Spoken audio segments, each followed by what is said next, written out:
Selamat datang di channel Siswa Pembelajar.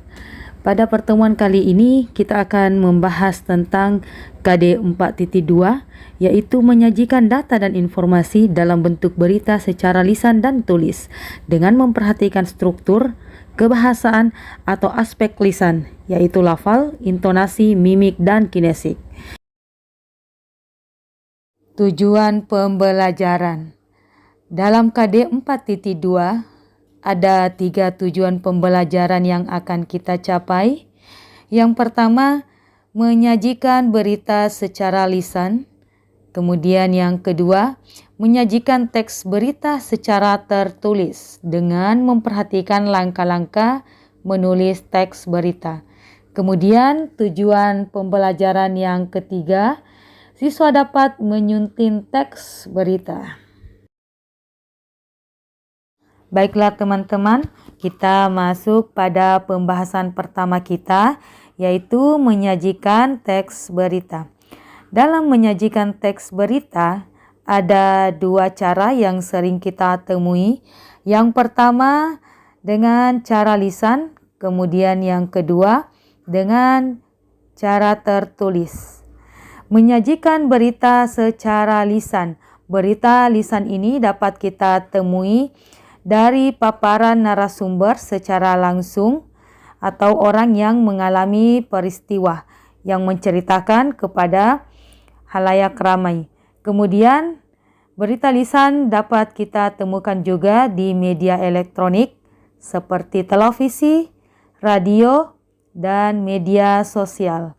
Tentunya berita dari media sosial ini adalah berita yang berupa rekaman suara atau berupa video. Selanjutnya, berita yang disajikan secara tertulis.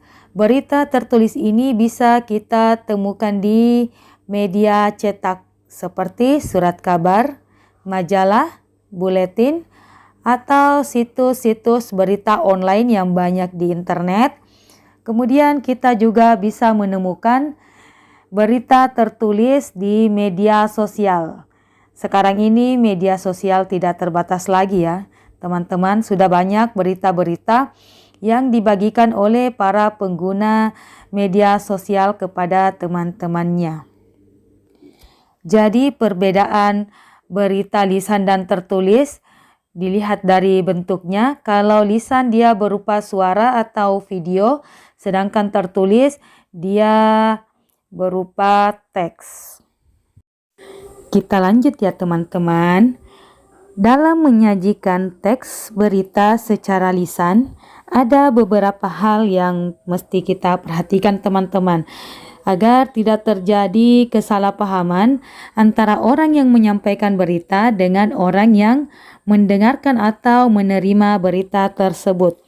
Hal yang pertama yang harus kita perhatikan yaitu berita harus disampaikan dengan lengkap, yaitu memuat pokok-pokok berita yang terangkum dalam adik simba. Adik simba ini adalah unsur berita yang berupa jawaban dari pertanyaan apa, di mana, kapan, siapa, dan bagaimana. Jadi teman-teman harus menyampaikan berita secara lengkap dan memuat semua unsur jawaban dari 6 pertanyaan berita tersebut.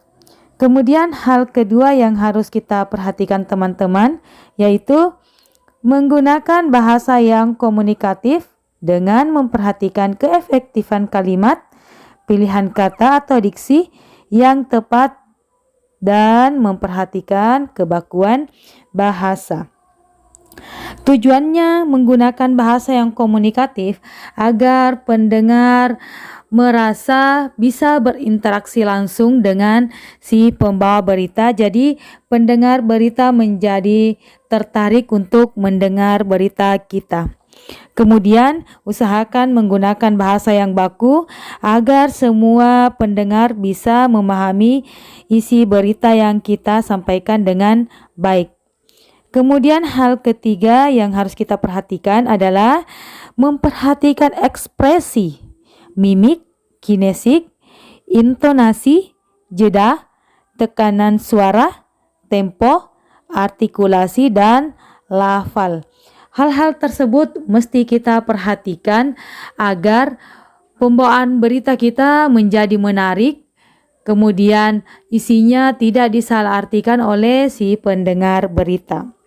Semisal dalam membacakan berita yang berisi motivasi, maka disampaikan dengan penuh semangat, sedangkan berita bencana alam disampaikan dengan ekspresi penuh simpati. Teman-teman, berikut ini ada contoh pembaca berita yang baik. Mungkin mereka tidak asing lagi bagi teman-teman karena seringkali muncul di layar kaca kita. Yang pertama ada Aditya Nugroho, kemudian yang kedua ada Brigita Manohara, dan yang ketiga ada Caca Anissa. Nah, mereka ini adalah pembaca berita di salah satu stasiun televisi yaitu TV One. Menyajikan teks berita secara tertulis. Ada beberapa hal yang harus diperhatikan ketika kita menyajikan berita secara tertulis, agar berita yang kita sajikan merupakan berita yang baik, lengkap, dan mengikuti kaidah serta struktur berita pada umumnya. Nah, adapun hal-hal yang harus kita perhatikan, yang pertama menentukan topik. Topik berita yang harus kita pilih adalah topik berita yang sifatnya unik, kemudian menarik, aktual, dan menyangkut kepentingan orang banyak agar berita ini menjadi menarik bagi orang di luar sana untuk menyaksikan atau membacanya. Kemudian hal kedua yang harus kita perhatikan dalam menyajikan teks berita secara tertulis yaitu mendatangi sumber berita. Kita mendatangi sumber berita dengan tujuan untuk melakukan pengamatan di TKP atau tempat kejadian perkara atau tempat kejadian suatu peristiwa, kemudian mencari narasumber yang bisa kita wawancarai untuk menemukan informasi-informasi terkait kejadian yang telah terjadi. Kemudian hal ketiga yang harus kita lakukan yaitu mencatat pokok-pokok berita. Nah, tujuan kita mencatat pokok-pokok berita itu untuk melengkapi unsur-unsur pembentuk dalam suatu berita yang meliputi jawaban dari pertanyaan adik Simba yaitu apa, di mana, kapan, siapa, dan mengapa. Nah, ini penting teman-teman agar berita yang kita buat merupakan berita yang lengkap, sehingga pembaca atau pendengar tidak lagi mencari informasi di luar terkait peristiwa yang kita angkat dalam berita. Kemudian yang harus kita lakukan pada bagian keempat, mengembangkan pokok-pokok yang telah kita dapat, yakni unsur-unsur berita menjadi sebuah teks berita.